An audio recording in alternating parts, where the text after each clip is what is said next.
गाबोनो 14 जुलाइ दुलाराय बर' फरायसा आफादा गासै आसाम नाङै जोंनि जि साब डिभिजन आरो जिल्ला हेडक्वार्टाराव प्राय 40,000नि बारा दुलाराय बर' फरायसा आफादनि आगुनि आरो आथिखालनि आरो जोंनि वेल विजार बयबो मावथि दैदेनगिरिफ्रा मोनथाम गुबै एजेन्डाखौ लानानै जोङो रोड मार्च खालामनायनि थाखाय जोङो थांखि आजावनाय बायदि गाबोनो 3 बाजियाव बे हाबाफारिखौ लादों आरो बिनि गुबै मट'आ जाहैबाय बिल्डिं बड' एज ए भाइब्रेन्ट कमिउनिटि बर' हारिखौ गेरेमसा माहारि महरै दानाय बड'फानि जि स्ल'गान आरो बिथांनि जि भिजन आरो मिशनमोन आरो बिनि थाखाय जोङो टारगेट होदों जे बड'स अफ द वर्ल्ड इउनाइट बुहुमनि बर'फ्रा खौसे जानांगौ आरो लिभ एन्ड लेट लिभ थां आरो थांनानै था दा बेयाव बर' हारिया मोनसे समाव जोङो जथेस्थ' गोग्लैसोनायमोन नासयजानाय सोबख'जानाय गादबजानाय आरो बिनिफ्राय उदां मोननो थाखाय बड'फा उपेन्द्रनाथ ब्रह्मआ बड'लेण्ड आलादा रायजोनि सोमावसारनायनि दाबिखौ बिथाङा जागायदोंमोन आरो बिथांनि बे सोमावसारनायनि मुल जि मोन्थोरमोन बे मुल मोन्थोरानो जादोंमोन जे गेरेमसा बर' माहारि दानाय मास्टार रेस हिसाबै दानाय आरो बेयाव राजखान्थियारि आरो संबिधानिक अधिकारनि बाथ्रा सोलोंथाइ जोंनि राव आरो थुनलाइनि हारिमुनि आइडेन्टिटिनि बाथ्रा जोंनि रांखान्थि थासारिखौ जौगाहोनाय बे गासैबो इनक्लुसिभ बेयाव हाबजोबनानै दङमोन दा बेखायनो बड'फाया जि मोनसे थांखिजों गेरेमसा बर' माहारि दानायनि आदर्शखौ जोंनो होनानै गालांबाय आरो बे लामाखौ जोङो हान्थिगासिनो दङ दा बेखायनो आफाद हिसाबै जोंनि जि स्ट्रेंथ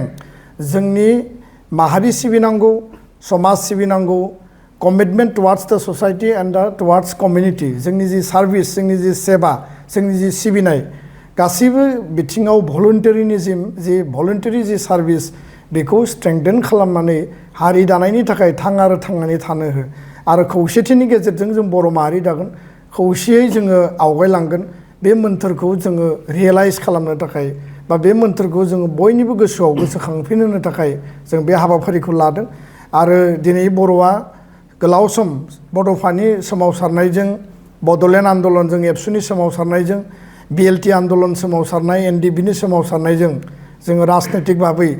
बिटिआर 6 सिडिउल काउन्सिल आरो बर' कसारि वेलफेयार अट'नमास काउन्सिल राजनैतिक भाबै मोननै सेटआप मोनबाय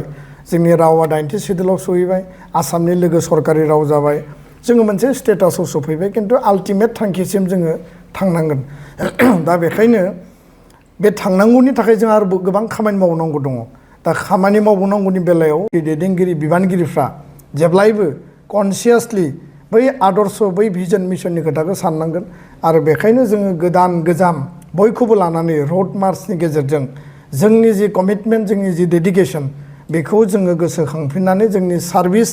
जोंनि हाबाफारियाव जोङो थांफिननायनि थाखाय बा समाज आरो हारि सिबिनायनि थाखाय जोङो नैबे हाबाफारिखौ बयखौबो इउनाइट खालामनानै लांनायनि मोनसे मोन्थोरजों रनसायदों आं बयखौबो गाबोननि सानाव 3 बाजियाव गासै जिल्ला हेडक्वार्टार साब डिभिजनाव ज' जाय ओंखारनानै बाहागो लानो थाखाय खावलायबाय आरो जोंजों थाफानाय हारि हारिसाफोर जायफोर गोग्लैसोनाय मोनसे समाव सानोमोन जे जोंखौ बन्सित खालामदों जोंखौ डिसरिगार्ड खालामदों जोंखौ गासैबो बिथिंनिफ्राय डिप्राइभ खालामदों